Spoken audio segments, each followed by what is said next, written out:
Hi guys, welcome back to another video. I'm going to get in the car because it's kind of breezy. We have today another Mazda 6 phone call from the customer. I'm only just throwing out when I see it. I have pages of paperwork here. What is actually happening to this? What's actually happening to the vehicle? He said he's had it at main dealers. He has had it at numerous and multiple aftermarket garages. But what's happening is he's getting a smart city braking system up on fault on the dash. Again, what we're going to do is we're going code scanning and just going to see what we find. So after traveling from a good bit away, this car is coming from maybe... that sun I see on the last one, the sun was giving me a glare. I hope you can see me, not that it matters too much once you can hear me, I suppose. It's after travelling from a good bit away, but I don't think there's anything going to be wrong with the smart city braking system. I'm thinking that it's going to be to do with something engine based. We're going to go in and do a code scan, see what the story is, and hopefully we'll pinpoint what happens with this. A lot of people having problems with Mazda 6s, and just purely from these videos, lads are starting to contact me, and as I said there, they're coming from the whole of Ireland down to me, which is not really a good thing, because everyone says run a mile from the Mazdas, but I don't think they're too bad. There's a couple of little bits that go wrong. The gauze in the sump gets blocked. When that gauze in the sump gets blocked, it affects the engines actually fail because of it. But the reason for that fail in the gauze of the sump, or with the gauze of the sump, is because the injectors start blowing and carbon gets up into the head of them. If you can get rid of, preempt the injectors, seals or copper washers starting to fail, or upgraded to an aluminium now, failing, in theory that should avoid the gauze in the sump getting blocked. If that's that one anyway. Then the intake manifolds get blocked, which we've done another video about, but map sensors get blocked. You have a couple of pipes coming off the turbos and stuff that get blocked. Normal generic diesel stuff though. So look, anyway, for now we're going to do a code scan, see what we have, and we'll move forward from there. Okay, hopefully it'll be a little bit interesting of a video. Okay, we've done a code scan. Have faults in powertrain, ABS and body. We have an auxiliary as well. And we're going to start at the top anyway. This is what I'm going to go chasing after. P0101. Airflow gauge or gauges incorrect. Okay, so we're probably going to have the wrong airflow numbers. What I'm after finding on a couple of occasions is if this is a 2.2 diesel car, probably ballpark I'd find in grams per second generally close enough to the actual engine capacity. So because it's a 2.2 diesel, I would say we're going to have about 22 grams per second of air, ballpark. Okay, this is not a generalization. I don't want to get you don't be bringing me in saying, hey, you're wrong. That's what I go as a general number. So if I have a 1.5 or 6 diesel, I'd be hoping for somewhere around 115 or so grams per second. Now I have seen them a slight little bit lower, 11, 12, 13, but for now anyway, my ballpark number is that. But I've seen is the Mahal. I've seen the Mahal, I've seen the Snap-on, and all these. Oh, this thing is bipping. I was wondering if it was bipping. All these yokes giving me differing numbers. So scan tools are not the be all and the end all. But what I do find is that they give me different numbers, but I would ballpark it around the engine size and get that number and generalize it. That's what I find. So I don't think, to be honest with you, I'm going to go after anything other than this airflow number at this point in time. Invalid data received from engine.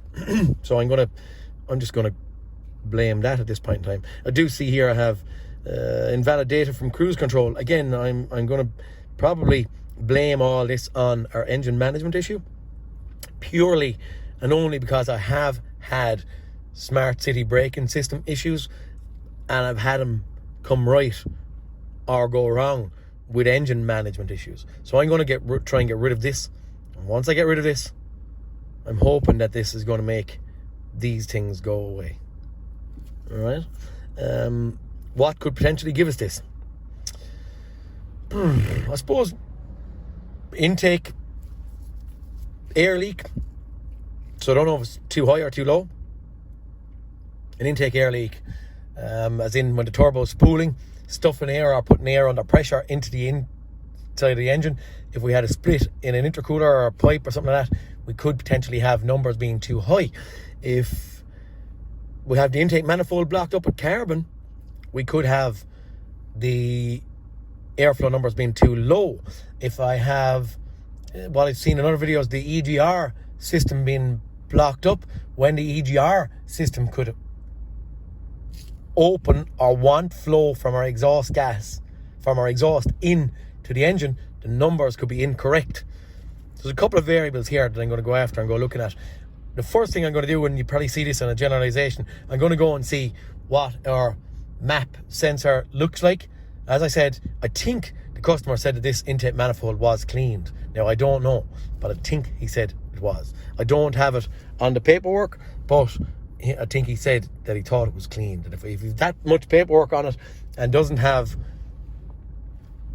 I suppose, an invoice for the intake manifold being cleaned, well, more than likely then it wasn't done, or it was done with someone that didn't give him an invoice, and was it done right, or blah, blah, blah, blah. What I might do is might get a borescope into the intake manifold, just have a look, might smoke test the intake system to see if I have any air leaks, and just do a little bit of a visual on it, okay? We'll have a look at data and numbers as well and see where we go, okay? For now, I'm out on the side of the road. I'm going to probably get out of this, get back to the garage, and I'll see. Okay, guys, just before I started, I didn't go and move. I stayed here, and I just got up a few PIDs. Atmospheric pressure, 0.97 of a bar. Happy enough with that. 1 bar is good enough for me. 6,400 kilometers since the thing had fault codes cleared. EGR position 0. Particle filter, if the exhaust is blocked, can't breathe. 6 millibar, good enough. Mass airflow numbers, at this point that looks low, but on some of my other videos I can't use, not that I can't, I'm not going to use that number as a generalization. I do think it's quite low, but I have seen them to be low. I have said in comments before that I found all these scan tools to give me queer, strange, funny, whatever you want to call it, numbers here. So I don't know. I'm just going to note what we have right now. At idle we have between 4 and 7, somewhere around there. See 4.2 there, 7.2. So there's boost pressure. It's actually low because atmospheric pressure is 0.97. This is 0.94. So the boost pressure is lower than atmospheric pressure. So the engine is running now. We should see some little bit of boost in there. It might be very little, but I would believe that the pressure would have to be a little bit higher north of that. So really that is 970 millibar. We've 950 here. Okay, the target, actually, look, you can see it there, is 100 millibar above that. If you're getting that, engine oil life remaining. So look, we're going to go back, we're going to have a look. We'll just take a look at there in the intake manifold. Everything blocks in there, so it could be interesting. Just get rid of all the crap that's in there. Hopefully our air numbers will come back and look better. We'll monitor these, as I said prior, and see where we go. Okay guys, one of the first things I'm doing is I'm blocking off my breather pipe from my crankcase or engine. If the injectors are leaking, they'll build up a lot of pressure in the crankcase, or a lot of air in the crankcase, and all that air then will go over, out, and in the intake manifold. If it goes in the intake manifold, our airflow numbers will be down. So I've blocked that. While blocking that, I monitor my numbers on my scan tool. Numbers didn't get hugely higher, but what I do have is it was building a good bit of pressure here. Now that could be just from rings, or it could be from our injectors. I've just a lot of blowback. I don't have a whole lot of pop, pop, pop, pop, pop, pop, so it doesn't sound specifically like injectors are actually blown, but to be honest with you, probably would be a good renewal part, or kind of a what do you call it? I don't know, to avoid them going wrong would be something that probably should be renewed any which way. The injectors with the seals, which wouldn't be a bad thing to be doing. So that's the first thing. Next thing, I've got out my map. Manifold absolute pressure sensor, that actually lives in the intake manifold, just in here. Okay, I'm going to send in a borescope in a few moments in the hole, but for now, the first visual I've seen is that there's a bit of carbon build-up on it. That could be a good signification that there's carbon inside the intake manifold. I'm also going to try, haven't done this before, I'm going to try and get out, I have disconnected this temperature sensor, and I might try and send down a borescope and see if our EGR system, which we can't see out here on the inside, is blocked. Again, I've showed the little straw thing that goes into the back of the intake manifold that gets blocked, so I might get down there and try and have a look. The other thing I'm going to have a look, which happens a lot, and I've done another video on this, it's a turbo pressure sensor, but the turbo pressure sensor's little tip or a pointer I can give you on this. I'm getting in to have a look at this as well, so I'm attacking from three forms right now. This thing, if I try and take that pressure sensor off that rubber hose, it'll break. So what I'm doing is I'm undoing the bolt here, and I'm taking the clip off, and I'm going to pull the pipe up from the bottom with a little toothpick. Okay, I don't know if I can see this. Yep. So I'm going to use a toothpick, and I'm going to try and go down underneath the pipe and pull the pipe. I'm not able to get you. I'm going to try and pull the pipe itself, the rubber hose, off the steel bit, rather than taking the sensor off the rubber hose, if that makes sense, because they snap there quite regularly. It's about 120 euros or so for an upgraded version of this, which is in steel. They give you these brackets, they give you the brackets that it bolts onto and all that stuff as well. Okay, so just a pointer on getting that off. I want to see if that turbo pipe itself is blocked. They do get blocked, and they can be hard to replace, hard to, yeah, awkward enough to change as well. Okay, so there's my attack process right now. I'll sign in a second again. Okay, I have my turbo pressure sensor off, pipe down there. We're going to check and see if that is blocked. That is him there. We'll find out in a minute. Also, I've taken out my temperature sensor, and I'm going to send it in a borescope here. I can't be 100% sure, but I'm thinking that, hang on, I'm at the losing it. I think it's sooty enough in there, but I don't think it's too massively bad. I can't make too much head or tail of what I thought I had an EGR pipe there a second ago. I've tried to get into ports in here as well, and when I get into the ports, again, hard to make out sometimes borescopes. I find this with borescopes that it's hard to see an exact image and hard to make sense of what you're looking at. It's like a scan for a pregnant woman. You kind of see bits of images, but unless someone points out what it is, you don't know. So I don't know what this, I'm asking the details of when the intake manifold was done, but just that the map sensor is not looking great. Also, on top of our temperature sensor here, again, a good bit of build-up of carbon like that. Should be a lot smaller. So there's a handy bit, even just on these things. So potentially, I think his intake manifold might need to be done again. I think. Maybe I'm going to recommend, let's do it right. I'd be recommending get that off, get it cleaned, get our EGR pipes and stuff cleaned, make sure both our EGR valves, that's the normal EGR valve here, that's the low pressure, I believe. Get both of them cleaned as well when we're in here. Pull out the injectors, do the seals underneath it, and I'm going to check and see if that pipe is clear. Mitivac actually probably is the one I'm going to use right now just to see what happens with that. Okay, I'll get the Mitivac and I'll show you.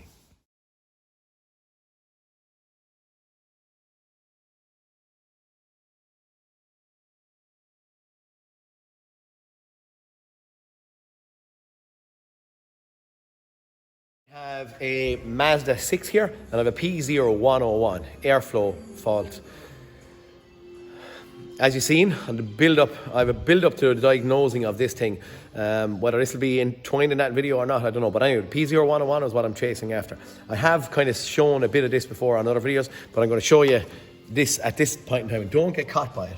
I have been chasing after this airflow fault. So I went in thinking it was maybe my intake manifold was blocked with carbon. Also, I didn't know if it's high airflow numbers or low airflow numbers. What I see on my live data is I thought my airflow numbers were kind of low, but I went in, I cleaned the EGR cooler, I replaced the 4 injector seals. Another video done on that there a little while ago. People like kind of tutorials on these. Okay, apologies for the noise of the car running in the background, but what's actually causing this air flow problem, or these airflow problems, and I have again shown this on another video. I'm hoping that you're going to be able to see this. The lobes on the exhaust camshaft wear, okay? When they wear, the actual exhaust valve, these two, doesn't open as far as what it should, okay? Right, you'll see it. I'm just going to go in with this little dipped gauge, okay? So there's where that lobe should be, but it's after wearing that much. If you can see it here, which is a good solid 2 mil. Now, come over and in and onto that one. You can see the same thing here, where the lobes are after wearing again. They don't wear on the edge, they wear in the middle. And again, it's about the same. Probably going to be about 2. That was my bad, sorry guys. About 2 mil or so. Again, yeah, bottom line, you can see it's over on the second one. I didn't go on that great. So that's number 3 and number 4 cylinder. I'm going to turn the engine here, and we can see. I'm going to try and get both of them in shot.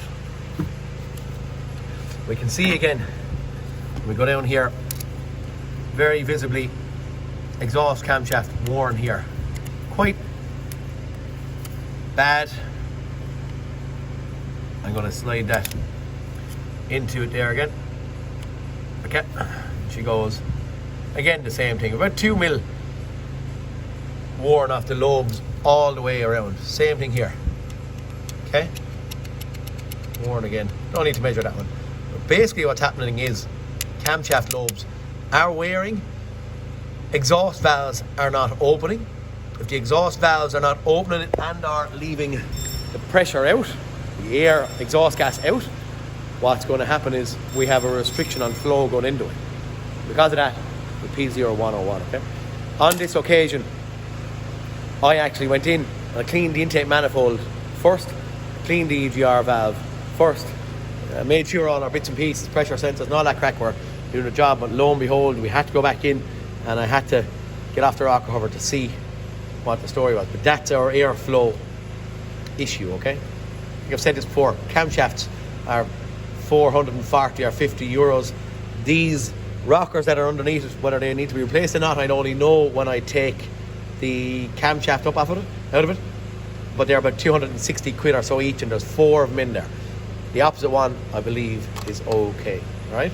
P0101 on a Mazda 6 Sky Active. I won't show the finishing off of it. Maybe I will, maybe I won't, but this could become a little short video entwined in the full diagnosis of this thing, okay? Guys, please like and subscribe. Every little subscriber I get kind of helps, cheers me up. Trying to grow the base whenever I can, and pass it on to all your buddies. If any of my hints and tips are any good to you, guys, talk to you soon. Happy Christmas. See you next cartoon.